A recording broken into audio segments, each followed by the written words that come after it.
He was the loyal companion of an old carpenter, Mang Ephran.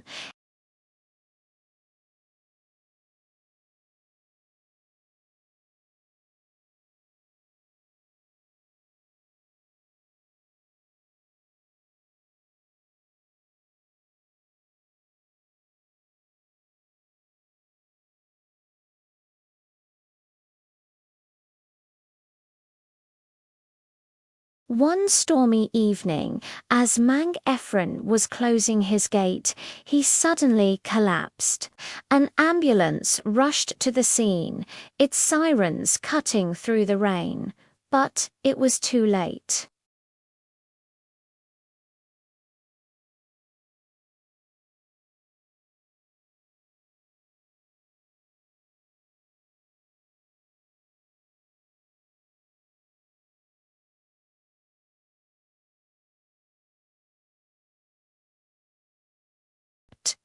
Soon, the simple wooden house was emptied, sold to new owners, and Bruno was left alone, a wanderer on the very streets he once proudly patrolled. Life on the streets was harsh. Bruno did his best to survive, scavenging for scraps near the market where he and Mang Ephran used to walk. Then, one day, tragedy struck again. A motorcycle, swerving to avoid a car, slammed into him. The world spun into a blur of noise and pain.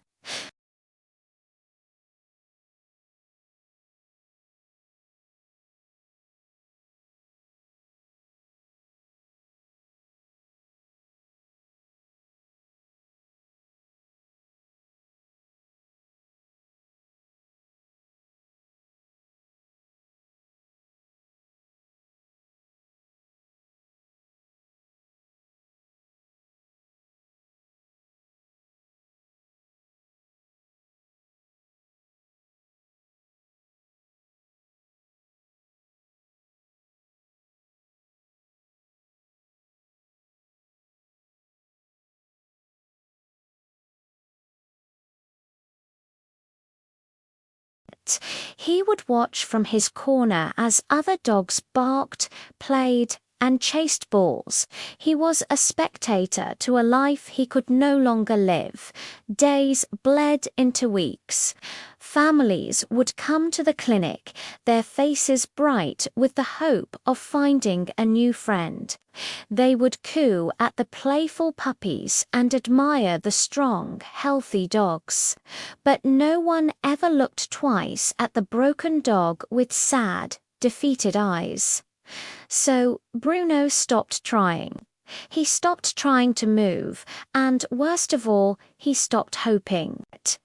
He simply lay there, a shadow of the proud dog he once was, waiting for an end he felt was inevitable. Then one afternoon, the clinic door opened, and in walked a little boy named Liam, holding his mother's hand.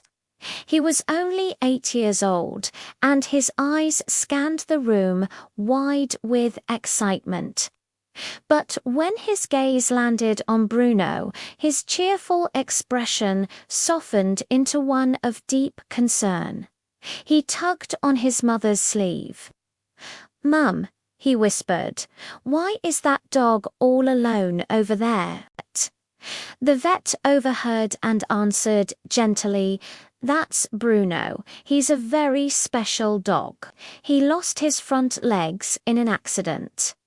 Liam let go of his mother's hand and took a slow, deliberate step toward the corner. Bruno didn't even bother to look up.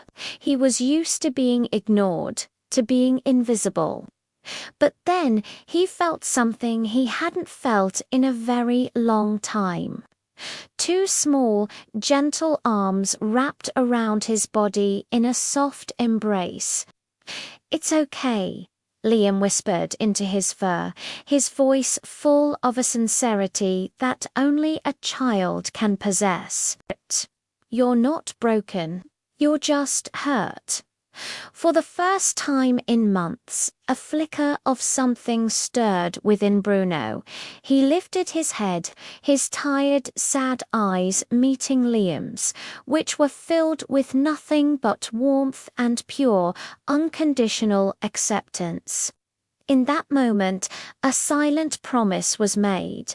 Liam turned to his mother, his eyes pleading.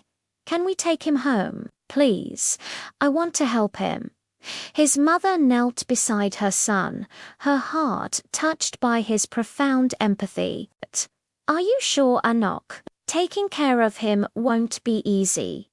Liam's response was immediate and firm. "I don't want easy," he said, looking back at Bruno. "I want Bruno." And just like that, for the first time in what felt like a lifetime, Bruno was going home. Liam didn't see a disabled dog. He saw a friend who needed him. He dedicated himself to Bruno's care with a devotion that was truly beautiful to watch. He patiently fed Bruno by hand, carefully brushed his golden fur until it shone again, and played soft music whenever Bruno seemed down. On nights when Bruno would cry out in his sleep, haunted by old memories, Liam would grab his pillow and blanket and sleep on the floor right beside him, a comforting presence in the dark.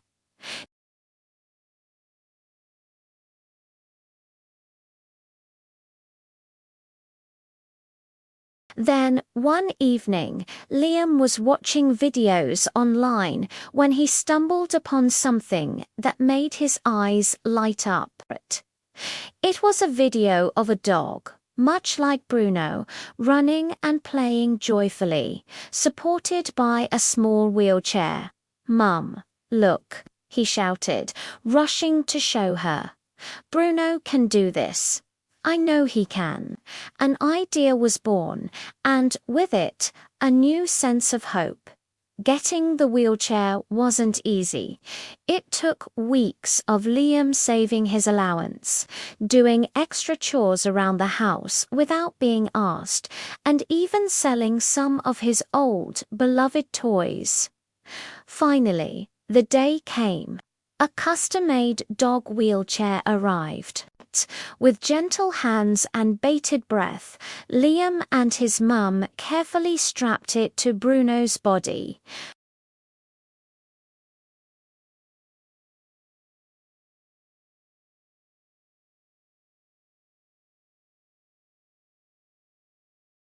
Liam knelt in front of him, looking him straight in the eyes. "It's okay, boy," he whispered, his voice steady and reassuring. "Just try. I believe in you." Spurred on by the boy's unwavering faith, Bruno pushed his body forward.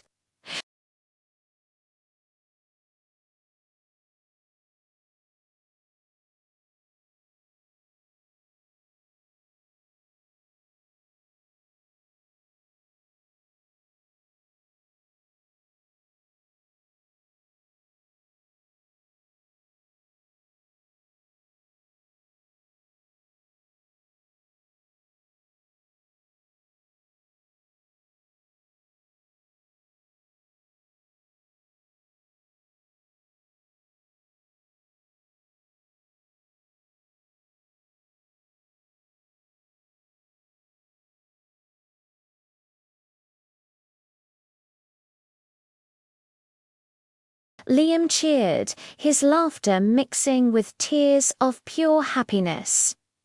"You did it, Bruno. You did it. You're amazing." Bruno raced towards the little boy who had saved him and showered him with the closest thing a dog can give to a grateful hug. For the first time since losing Mang Efren, Bruno felt whole. He felt alive.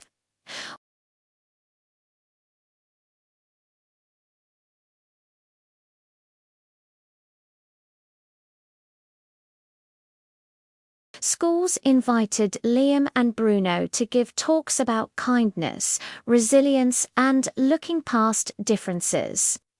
Children would gather around, taking turns petting Bruno, their eyes wide with wonder. They learned a valuable lesson from him, that a disability doesn't define who you are, and it certainly isn't a barrier to happiness or love. Bruno became a living, breathing symbol of hope for the entire town. He had lost his legs, his home, and his first family. He had faced unimaginable pain and despair. But through the simple, profound kindness of a little boy, he found so much more. He found a new family that didn't just give him a second chance at walking. They gave him a second chance at life.